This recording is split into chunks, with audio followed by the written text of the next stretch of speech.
All right, welcome back to Trail Talks. This is going to be our last one for right now, and I'm with someone special today. Not a racer, well, a parent. Who am I here with? I am Jackie, and I am our league director. But I haven't been a parent. You have been. I have been. I have been a parent like 7 seasons ago. Um, I was a parent for actually the first season and the second season. Oh yeah. So you've been with us from the beginning too. I have. I have. So I was our grit coordinator the first couple of years, as well as I was also our registration manager. So I was that for a couple years, or a few years rather. Then I transitioned into being our race director for 2 years, and then league director this year. So now you're in our Iron Saddle Club too, then, huh? I am. I'm super excited about the Iron Saddle Club today. Do you want to talk any bit about that? Of what Yeah. that is, why we started that? Yeah, for sure, for sure. So we started 7 years ago. Um, Bring. we started 7 years ago, and we actually started at the venue that we're at today. So we're at San Francisco today. Our very first race 7 years ago started here in San Francisco. So I think it's very, I don't know, very nostalgic that we're back to San Francisco, and so we want to honor all people that have been part of our league, whether they were a student athlete, if they were a coach, or part of our core crew for all 7 seasons. So this year we have our Student Leadership Council, which is an amazing thing built up of high school student athletes who just help us on the back side, behind the scenes of the league. Anyways, so I put out to them, hey, how are we going to honor these people? What can we call them? I wanted to call them the 7-year club because I'm like, hey, it makes sense.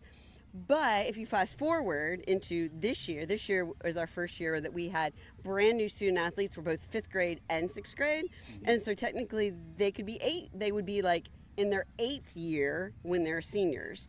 So then I was like, I don't want to call it 7-year club. What do we call it? One of our student athletes came up with the Iron Saddle Club. So we played around with that all season trying to figure it out. And eventually we were like, let's roll with it. So we got the Iron Saddle Club first inductees this afternoon. Yeah. Saddles definitely feel like iron now. Yeah. Sitting on them sometimes. Yep, been in that saddle for a while. So now, just focusing on this year, for you, because you kind of see all aspects, do you have a favorite race, and if so, why? Great question. There's something that I love about every one of our events. Yeah. That I love trails and riding our courses. My favorite is Tallahassee. I think that's everybody's Like favorite for the job course. none. I mean, there's no effort, and I'm going 18 miles an hour, like flowing through some amazing trails, and the breeze is beautiful, and such a beautiful place. So I love that. The trails out here at San Francisco are amazing too. Yeah. Another one of my super favorites. I live close by-ish, so I do get to ride these often. So I love those. CRP, I love the support. I love the support we get at CRP. The county comes behind us. We've got an amazing team down there. So the support to put on that race is just effortless. Yeah. Kind of like Tallahassee. Tallahassee is very effortless too. Our Tallahassee crew take great care of us. Lakeland is fun because it's the first time we get a little tech in there. A little bit of high on that ridge going, there's a little consequence on that that little tumble down into the water with alligators. So that's fun for there. But yeah, I think all of our events There's are a piece for everyone. are good. Yeah. Yeah. Yeah, for sure. But now, so with this being our last race, how does being the league director change for you for going into off season? Do you get a break? I don't get a break. I get a break from seeing everybody, hanging out with everybody, but I don't get a break from work. So I love off season. I am very much a organizational planning, logistical kind of person. Mm-hmm. Like I love that. Like that gets me excited. Like a lot of people are like, oh, like figuring out who's on first, like that is not fun. But I mean, I love that. So for me, I am looking forward to off season, to be able to look forward at season 8, season 9, season 10. Like, what are they going to look like? What other cool, rad things can we bring to our community? And that. So for me, there isn't an off season, but I won't get to be a part of these amazing weekends that we have, and that is what fills your cup. Like when things get really, really hard, like being here with everybody is what makes you be like, this is why we do all that hard work and have those hard conversations and do all of that. So I definitely will miss that. I think that's definitely for a lot of people that this is their favorite time of the year. Yeah. The first, few months of the year, just because it's all NICA. Yeah. Every other weekend sometimes is just NICA filled. Yep. Practices and everything like that. So talked about next season. What is that going to look like at all? Ooh. Is there going to be new courses? Is there going to be anything major changes that we know of right now? Yeah. So I've been working on season 8 now for a bit. And I'm not ready to share everything yet, just because we are still in our planning, getting our contracts, getting our commitments, done everywhere with all of our different venues and that. But what I will share, which is I think super exciting, is that we are going to start our season next year with Adventure Day instead of ending with Adventure Day. So that will be a very fun thing. Mm-hmm. And what we're looking at is actually having 2 Adventure Days, and one will be for our friends in the South and one will be for our friends in the North. Mm-hmm. We're looking at going into potentially a hybrid model that looks like not a complete split, because we're not there yet with our growth and our student athletes, but we do hear that it's difficult for some of our families to do an 8-hour drive. Yeah. The extra hotel, the gas, that extra strain on having to take time off from work or time off from school, those kind of things. So taking some stress off of our families, we're going to look at there being one of our events that will only be for our friends in the North and one event that will only be with our friends in the South. So technically, actually, will be 2 events, actually, when I say it that way, because one will be an adventure day and the other will actually be a race weekend. Okay. As far as venues, we're not ready to release all of that yet, but we do have some really cool things in the works. Cool. For sure. Is there something new that you guys tried out this season that worked really well, that you're gonna even continue next season, or just make it work really, or just work on it this off season and make it work a lot better? Yeah, for sure. One of the things that, actually I have 2 things, if I can say, if I got time to talk for 2 things. But one thing I'd mentioned just a moment ago, our Student Leadership Council. Mm-hmm. So what that was, we put an application out looking for our high school student athletes to be part of the voice of our league. So my phone, my email box is filled with suggestions, with comments, with information from coaches and from parents. But what I don't hear from is our student athletes. And that's why we do everything that we do. We do it for our student athletes. Yeah. So I want to hear their voice. So this year we started a student leadership council. We end up with 9 people on that. This year we'll have, I think we have 2 that will cycle out that are seniors. So we're going to reopen the application process during the off season. Mm-hmm. So if anybody wants to apply to that, I highly encourage that. What we did this year was we just met once a month, got together. We had a couple projects that we worked on. They helped. Like one of their big projects was helping with the coming up with our Iron Saddle Club and helping with all of that. So we have a couple other initiatives that we programs or projects rather, I guess, that they work on. Yeah. And so definitely looking forward to continuing that, but also expanding upon it.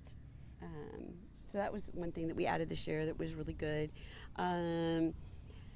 Our roving marshal program is the other that we added this year, and so we borrowed that. Mm-hmm. There are other leagues around the U.S. that do that. And what these other leagues had found by doing that is that it cut down on response time if there was an emergency. Yeah. It had better coverage because you have, multiple rovers out. So we have a rover that goes out after every single category is on the bike. So within like one wave, so like middle school boys, for instance, we've got 3 different categories racing. So we have 3 different rovers that are out there, plus another who is sweeping it. Yeah. And then we still had a handful, not quite a handful, depending on the location, but we had at least 3 to 4 other still stationary marshals. And I'll say from, both aspects as a racer and also on the marshal program, Yeah. I liked it a lot more. Did you? I was going to Yeah. ask you, like, so what did you...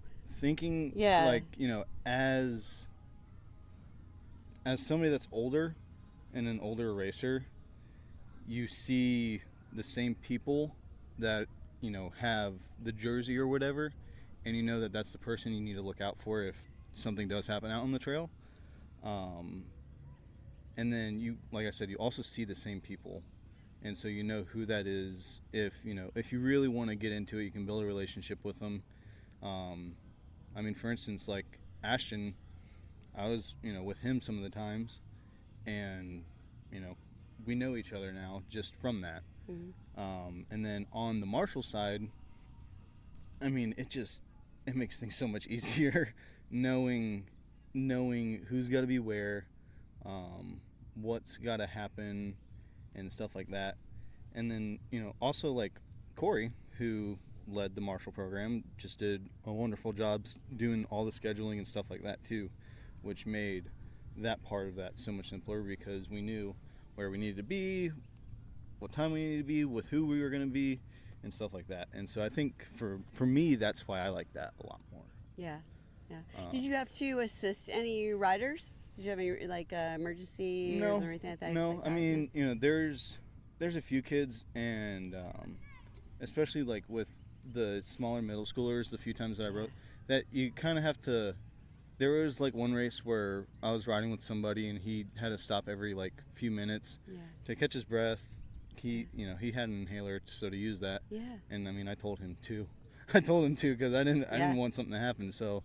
And it was really great, I think, with that littler, a younger rider, more new probably rider being out there and having that constant like reminder, having an adult like not too far behind or at least rolling up on them, being like, hey, did you do that? Did you eat? Did you whatever? Like those little reminders where when we just have stationary marshals, they roll right on past them so fast. Like. And I think too, like I know this from Jonah, who is new to racing this year. Doesn't have all the skills yet. Mike was behind him in Lakeland, and he was like, shift up, shift down, shift now, do this, do that. And still back, but, that did help him out a lot just to gain a little bit more confidence in shifting and stuff like that. So even that stuff, it also just feels good to just, like, help out, too. Yeah. To be on that team, because that's just another team to be on. Mm-hmm. It's a team in itself to be on. Yeah. So. Yeah. Well, good. I'm glad that it's been a positive experience for yeah. you. I feel like it's been good for us as well. Yeah. I have, as the head Yeah. for your department, you know what to do and you have fun with it. Are you able to look at other leagues are there leagues that do that, and you're able to like look at them and see how they do it? Do you take notes from them? Oh yeah. Oh man, like all the other leagues, I am like, I don't know, like you kind of think about that person that's like got like 20,000 questions, that like follows behind going, but I got another question, but I got another question.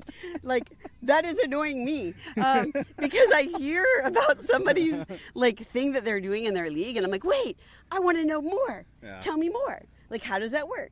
And there's times I walk away from that conversation and I'm like, yeah, that's not for us. Yeah. But there's also been many times where I'm like, oh, I want to do that. That's where the Rover program came from. It wasn't some great idea that I just popped out of my mind. I'm all about copying and pasting, right? So, we copied and pasted sort of from a couple other leagues. So the other leagues that we talked to that did that, they all did it a little bit different. And so I got like all kind of their notes, like, all right, let me see what everybody does. And then from there was able to put together what I wanted to do for our league. So it isn't exactly the same. So with everything that we do, well, probably not everything, but a good bit of them, we have such amazing leagues that have like 2,000 riders or 2,000 student athletes in their thing. Like, we totally have room to learn. I try to think about like leagues, like seeing leagues that have 2,000 kids, and I get overwhelmed. Yeah. Just like seeing them on like Instagram or whatever. Yeah, it's amazing. I was like, they've got to have a huge crew. Yeah. Well, and on top of that, like, there's a question that people ask me all the time, when we move things or change things a little bit. They're like, why do we do it that way? Why do we not? Why do we do it? Blah, blah, blah. Mm-hmm. And a great thought. So, like, rewind 7 years ago to Maxwell leading us. And I can remember having conversations with Maxwell, like, hey, can we do this? Can we do that? Like, all these great. I'm a total idea person. A million of them run through my head all the time. And, but he said to me way back then, he's like, Jackie, we always need the filter. What does that look like? Can we do it with 1,000 riders? And that right there is why there may be rules that we have, or there may be ways that we do things that people may look at them and think it's maybe a little too structured right now at 300 riders. But if I had 1,000 riders out there, then you'd be like, oh yeah, of course we got to do it that way. But why change it? Yeah. Why continue to change? Like, we already will have to change when we get to 1,000 riders, because we will learn more as we grow. But when we're forecasting out, and I have like a strategic plan that I created last year during off season, like looking forward into the future of Florida NICA and what it could potentially look at. And part of that is, looking at 1,000 riders, like, what does Florida look like, and how can we be sustainable? And when we make those decisions, are we sustainable at 1,000 riders? Can we do that? Like right now, for instance, one of the things I'm looking a ton at is the way we do our racing results, overall racing results. So we have this year, we've implemented a racing team. So we have like the team of the universe, we have an adventure team, grit team, teen trail core, but we have a racing team, and this is the first year we've done that. And so looking at how that compilation works is okay for 300 riders. It is not. It is not going to be okay for 1,000 riders or 2,000 riders. So that'll be something that our rules committee will be looking at. I'll even say too, just from being racer to coach to core crew now, is like, we've came a long way. And I don't think with like some of the structure stuff that we do, it wouldn't be as smooth without it. Now that I see it from all three perspectives, and now this year seeing all the insides of it is pretty wild.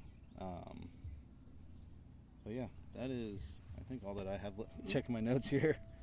I have a question for you. What do you like the best, or what's been the most like insightful thing that you've learned by being, because you've wore all the helmets, right? You've worn the student athlete helmet, you wore the coach helmet, and now you're wearing the core or the crew helmet. Like, being part of the crew, what is maybe like one thing that was like an aha moment of being like, that's why we do it that way? I think too, in trying to put it in the nicest way possible, is like, there are some times that you just have to like step back and not just be like, oh, well, why are you doing it that way? And being so quick to that. And just kind of stepping back as like a coach, and just not being like, oh, well, that doesn't work for my team, why are we doing it for the whole league? Because that will work for the whole league. Or not a rule, or how we run things. But I think that is kind of the biggest thing. And talking even like with some parents, because now that people know that I'm on the core crew and they ask me stuff, I'm just like, look, this is how we do it. Well, am I going to know the exact rule on that? Absolutely not really. Not really, because I'm not Well, that it's I'm not that it's guy. not your department. You don't need to know. I need to know how these podcasts run. Right. I think that's kind of the thing is like just step back and put yourself in like your shoes. Yeah. Put yourself in the league director's shoes. What would you do if you had 300 kids that counted on you? And I told that to one parent that was like complaining to me, and they were just like, oh, that makes a lot of sense. I was like, and so I think that's kind of it. And then also just like seeing, Gone Riding, seeing how we run it, seeing how Dave runs that. Yeah. Like, who's been hugely successful for sure. I used to race in all of his things like back in the 90s, like back in the day, like for sure. And, like he does and so there's things that I look at Dave and I'm just like, Florida could, if Florida does this, it'd be so cool. Or even if Dave would do this, it'd be so cool. And it'd make so much sense. But yeah, I think just to really answer your question is like, step back, take a step back and just take the big picture. I think that about everything, take it, anyone just taking a pause and step backwards and try to look at the big picture, no matter what it is, whether it's a race or anything in life. It's always good to take a pause, take a breath, step back. Try to look at it from all the different perspectives of all the others that are involved. For sure. But yeah, that's probably. I know we got to get to awards. We got to wrap it up. We do. So thanks for giving me about 20 minutes out of your day to do this. Thank you.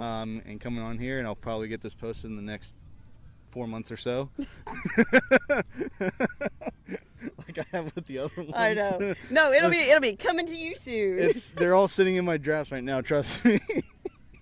I know. So, I know. Well, thank you, Parker. Yeah, of course, and thank you. Yeah. Cut.